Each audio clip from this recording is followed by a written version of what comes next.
Bismillahirrahmanirrahim. Allah İslam dinini müminlerin əmiri Həzrəti İmam Əli əleyhissalamın vilayəti ilə kamil etdi.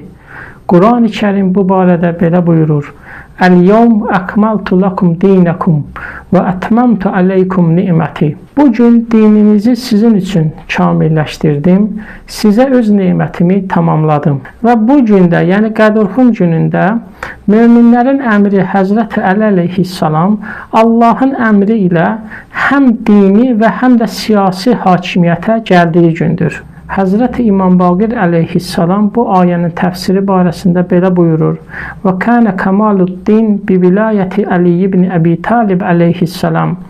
Allah İslam dinini Əli ibn Əbi Talibin vilayəti ilə kamil etdi.